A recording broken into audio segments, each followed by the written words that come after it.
the whole story. Now, on to one that is close to my heart, being a Monday. Unpredictable weather patterns caused by global warming have grossly affected agricultural production in the country.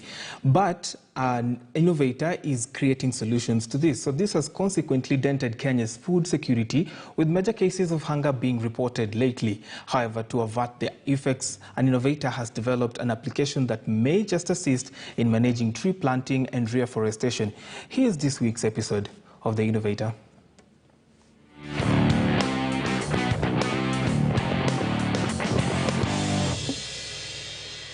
According to the UN Food and Agriculture Organization, 6.1% or about 3,467,000 hectares of land in Kenya is forested.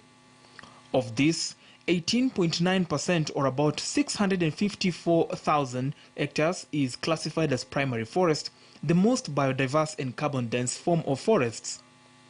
Kenya had 197,000 hectares of planted forest.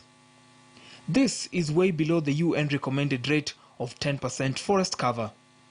While government can apply methods of covering the deficit, alternative methods of reforestation still lie largely with the citizenry. And here's how you and I come in. Meet Lorna Kimani. She has made it easy for you and I to plant a tree at home by assessing design that works best for your compound. Kijani is an application that uses AR technology, augmented reality, to enable users to visualize how a tree would look like in their compound. So with Kijani, our target is to get as many people to plant trees in their compound as possible, and we're using the idea of charity begins at home. The problem that we're trying to solve is mainly the food insecurity that is brought about due to the climatic changes. The application was part of the development itself, and the idea generation was part of a competition that was part of. It was a competition to create a solution that would be able to solve some of the goals that we have, the sustainable development goals that we have in Africa. So I did participate in the hackathon, and we're using a technology called Ludenso to create models for how we visualize the solution to be. Ludenso uses augmented reality, especially for students to visualize, come up with ideas while learning. So it was a good experience. We turned out to be the top 5. I turned out, actually. So we're in the top 5 position. Unfortunately, we're not the top 3, so we didn't get any award. But that's how the idea came up.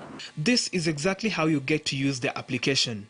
Just download the application on Play Store, sign up, and then after you sign up, you can just use the AR technology as per se to just scan your environment.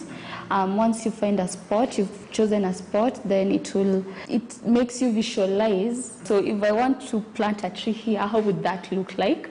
So it will come to life using augmented reality.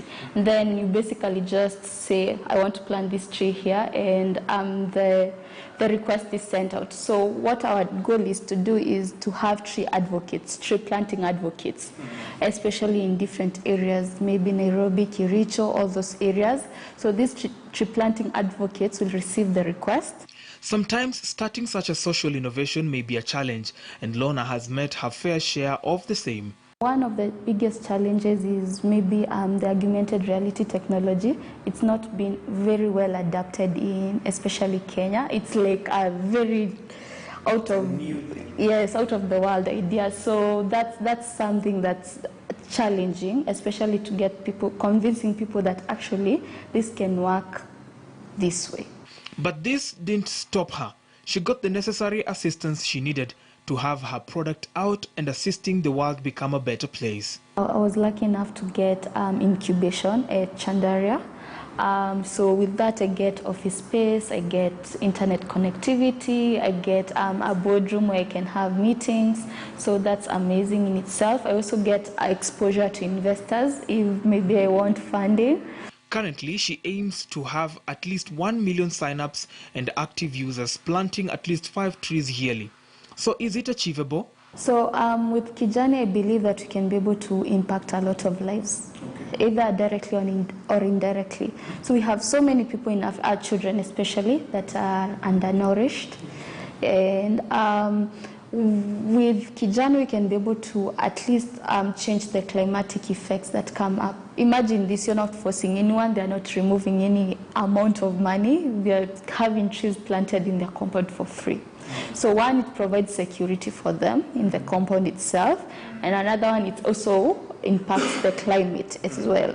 So with that, we see that if a household was to plant at least, and this is on the list side, 5 trees, and we have, say, given 100 households in a given village, so those are how many trees planted? Those are 500 trees planted, simply by just through an application. And to all young innovators out there, as an entrepreneur, you're supposed to take risk. Look at your environment, see what is missing, how do you solve the problem that you've seen, and it doesn't have to necessarily use technology.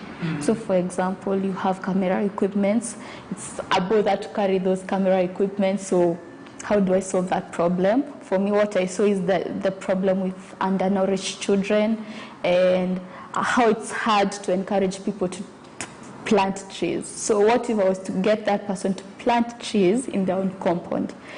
Tell them it will benefit them in terms of security, and in turn it will help the climate change. Brian George, TNO, KT News, Nairobi.